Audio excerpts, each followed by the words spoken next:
Hey, what's going on, guys? The Horror Man back with a controversial view of Silent Night, Deadly Night.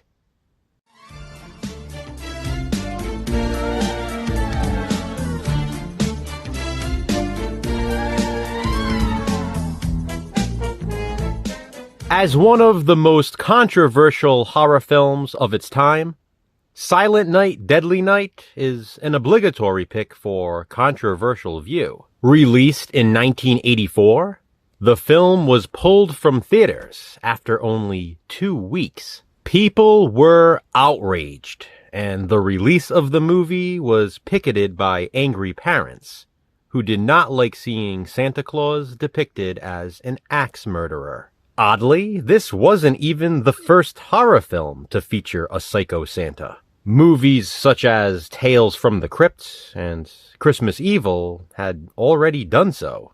Unfortunately, the angry protests worked though, and Silent Night, Deadly Night was pulled from theaters after barely 2 weeks. The film was then shelved for a year before being released on VHS, like mine right here.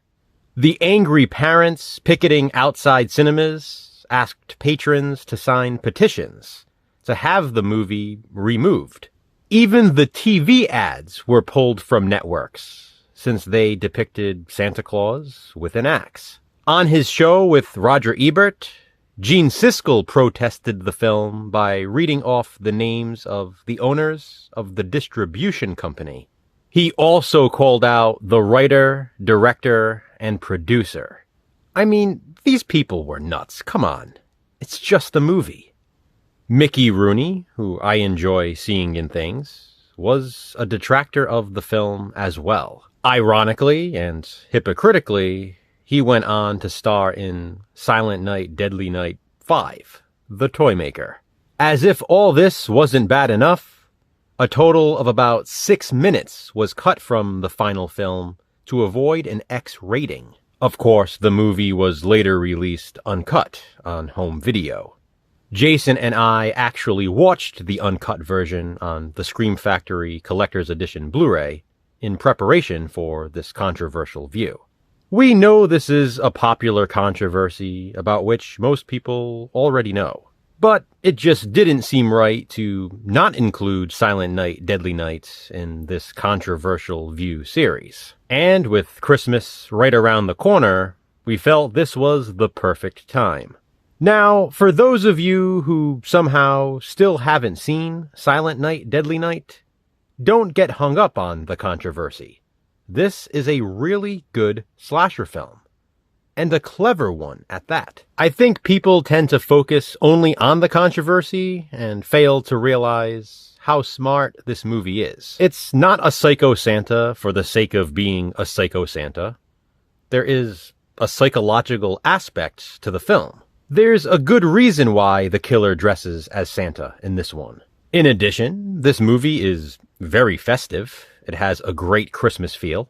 I absolutely love the toy store setting, and it's like a time capsule featuring so many toys of the 80s. The kills are gory and fun, especially in the uncut version.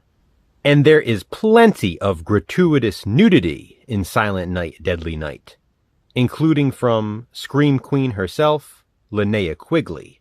Despite its controversy cutting its success short when it was in theaters, Silent Night, Deadly Night went on to spawn 4 sequels and a remake, making this a 6-film franchise as of right now. I mention that because Jason and I will be including this franchise in Franchise Frenzy next year. People picketing usually makes me want to pick it up and watch it, as is the case with Silent Night, Deadly Night. This is an annual holiday horror watch for me, and I know it is for Jason as well. We watch it so you don't have to. This is just my controversial view. Be sure to check out Jason's as well. Our next controversial view will be after the 12 days of Christmas, and specifically the day after Christmas. And guys, on that day, it will finally be time to reveal the big controversial view we've been teasing throughout the year. Find out what it is once and for all on Tuesday, December 26th on Controversial View. Until then, thanks for watching, guys. Hit that thumbs up and be kind. Subscribe.